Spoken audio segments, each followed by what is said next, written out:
आइए, सबसे पहले तो बच्चों हम इस चीज़ को देखें हैं कि मैथ में ख़ास करके जो भी बच्चों को परेशानी होता है, वो ख़ास करके मैथ में 1-2 चैप्टर ऐसे होते हैं, जो कि बहुत ही उसको दिक्कत होती है समझने में या बनाने में।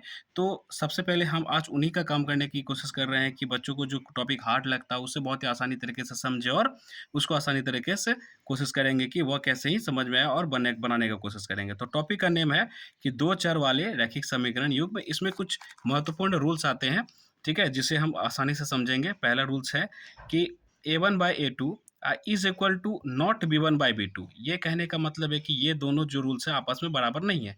बराबर नहीं है तो इसके कुछ पॉइंट होते हैं, जैसे कि ये दोनों बराबर नहीं है तो एक दूसरे को काटती कहने का मतलब दोनों को प्रतिच्छेद करती रेखाएँ होती हैं। और इसके जो एक हल होते हैं, एक हल का ही नाम हम लोग अद्वितीय हल बोलते हैं। ये दोनों अलग नहीं है, एक ही नाम होता है, ठीक है? इसके आगे फिगर से समझाने का कोशिश करेंगे कि ये एक पॉइंट है, जो कि एक रेखा ऐसे आ रही है और दूसरा रेखा इसी को प्रतिच्छेद हुए करते हुए काटती है। तो जिस पॉइंट पे ये दोनों को काटती है, उसी को बोलते हैं प्रतिच्छेद पॉइंट, मतलब वहीं से एक हल निकलता है, ठीक है? अब आते हैं दूसरे रूल्स को समझने का कोशिश करते हैं। दूसरा रूल्स कहता है कि A1 बाय A2 है, B1 बाय B2 दोनों बराबर है और ये C1 बाय C2 इसके बराबर नहीं है। कहने का मतलब A1 by A2 B1 by B2 बराबर है, लेकिन C1 बाय C2 नहीं है। तो ये दोनों बराबर है, बराबर कहने का मतलब ये दोनों समांतर रेखाएँ हो गई और जब समांतर रेखाएँ हो गई, तो इसके कोई भी हल नहीं होंगे। अब ये कैसे कोई भी हल नहीं होंगे, तो आइए फिगर से समझते हैं। तो फिगर क्या कर रहा है, जैसे एक लाइन ये गया है, एक रेखा ये गया है, तो दोनों देखिए समांतर हैं, क्योंकि ये आगे कहीं भी जाएँगे, एक दूसरे से नहीं मिलेंगे, नहीं प्रतिच्छेद करेंगे। जब मिलेंगे नहीं, एक दूसरे से कटेंगे ही नहीं, तो पॉइंट कैसे बनेंगे? पॉइंट भी नहीं बनेंगे, तो कोई हल नहीं निकलेंगे। जैसे एग्ज़ाम्पल ट्रेन का पटरी को आप देख सकते हैं। आजकल का हम लोगों के सामने ईज़िली एक एग्ज़ाम्पल बन के आता है, उभर के आता है कि ये ट्रेन का पटरी भी एक समांतर रेखाओं के लिए बनती है एग्ज़ाम्पल। अब तीसरे नियम्स के पास आते हैं। A1 बाय A2 बराबर होता है B1 बाय B2 और C1 बाय C2, ये तीनों आपस में बराबर हैं।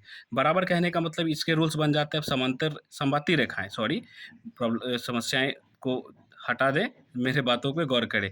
समपाती रेखाएँ तथा इसके जो है अनेक हल हो जाएँगे। अब समपाती रेखाएँ कहने का मतलब तीनों बराबर है तो समपाती रेखाएँ होती हैं और इसके अनेक हल कैसे हैं, यहाँ से समझते हैं। देखिए, एक रेखा पहले मैंने दर्शा दिया, जैसे ये A और B है, ठीक है? अब दूसरा रेखा C और D इसी के ऊपर गुजर रहा है। अब एक बात बताइए, अभी जैसे ऊपर वाले पे हम बताए थे आपको कि एक दूसरे पे कट करिए एक पॉइंट पे तो एक हल हो रहा है। उसी तरह नीचे में जो अभी हम लोग समझाने का कोशिश कर रहे हैं कि ये रेखा AB और CD जो इसी के ऊपर गुजरी है, मतलब हर जगह से ये कट रहा है। हर जगह से कट रहा तो अंदाज़ा लगा पाना बहुत मुश्किल है कि कितने हल होंगे, तो वह इसलिए कहा जाता है कि इसके अनेक हल होंगे। अब तो रूल्स हमें हम लोगों को समझ में आ गई, है ना? अब क्या करते हैं, आइए कुछ क्वेश्चंस करके देख लेते हैं कि ये रूल्स जो हम लोग पढ़े हैं, कि या सही जा रहे हैं कि नहीं जा रहे हैं। आइए, तो ये पहला क्वेश्चन है, देखिए ध्यान से। समीकरण युग्म दिया हुआ 6x माइनस 9y प्लस 6 बराबर 0 और 18x minus 27y plus 15 is equal to 0। ये दो इक्वेशन दिया हुआ है, इसको समझने का कोशिश करते हैं अच्छे से, ठीक है?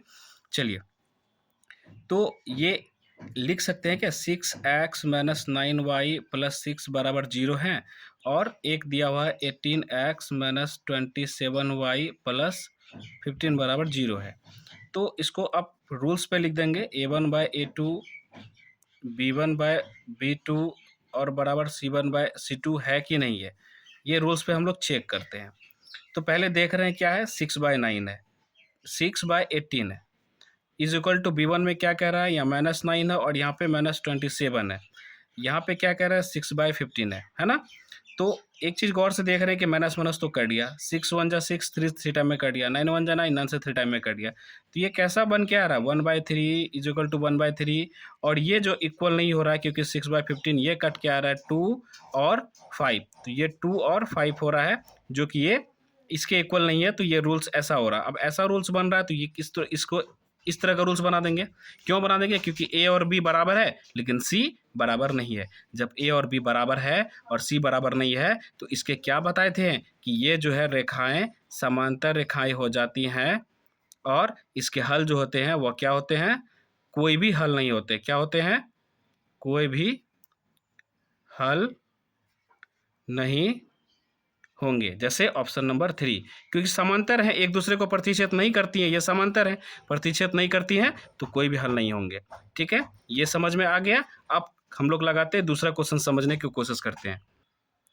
चलिए, अब दूसरा क्वेश्चंस को लेते हैं कि आप लोगों को समझाने के लिए मैंने ये 2 क्वेश्चंस लिया ताकि आप लोगों को रूल्स प्लस क्वेश्चन अच्छे से समझ में आ जाए, ठीक है? तो देखिए दूसरा क्वेश्चंस कह रहा है 5x plus ky is equal to 8 और है 15x plus 6y is equal to 40। तो एक काम करते हैं, पहले क्या करते हैं, यहाँ पे बोला हम लोगों को k का वैल्यू माँग रहा है। चलिए ठीक है, k का वैल्यू निकालते हैं। तो क्या करेंगे, पहले रूल्स क्या करेंगे, 5/15 ले लेंगे। क्यों? तो a1/a2 है ये। पहले लिख लेते हैं डाटा। b1/b2, b1 की जगह क्या है, k है, और b2 की जगह क्या है, 6 है। c1/c2 क्या है, तो ये 8 है और ये 40 है। चलिए अब हमको क्या करना है, k का मान मांगा है तो हमको इसको यूज करना ही नहीं है, हम डायरेक्ट इन दोनों से यूज कर लेते हैं, ठीक है? तो 5/15 इज इक्वल टू k/6 अगर रूल्स पुट कर दे और ये क्रॉस मल्टीपल कर दे तो हमारा आंसर्स निकल के आ जाएगा कि k का वैल्यू क्या क्या करेंगे, k मल्टीपल 15 तो 15 k हो जाएगा और तो 30 हो गया इज इक्वल टू 30 कर देंगे, इसको कट कर देंगे 15 से। 15 टाइम में कितना टाइम, 2 टाइम में, तो क्या है, हमको k का वैल्यू निकालना था इसलिए k का वैल्यू निकाल दिए। इज इक्वल टू करके हम लोग ये a1/b1/c1/c2 करके निकाल सकते हैं कि ये k का वैल्यू कैसे आएगा। आप लोगों को अगर समझ में आया तो प्लीज़ हमारे इस चैनल को लाइक करें, शेयर करें, सब्सक्राइब करें। चलता रहे हम इसी तरह और भी अच्छे-अच्छे नियम के साथ आप लोगों को समझाने का, आसान होते हैं। आप लोगों को लगता हार्ड होगा लेकिन आप कोशिश करिए, बहुत आसान है और समझने का कोशिश करने के बाद हम, ताकि जो भी नया वीडियो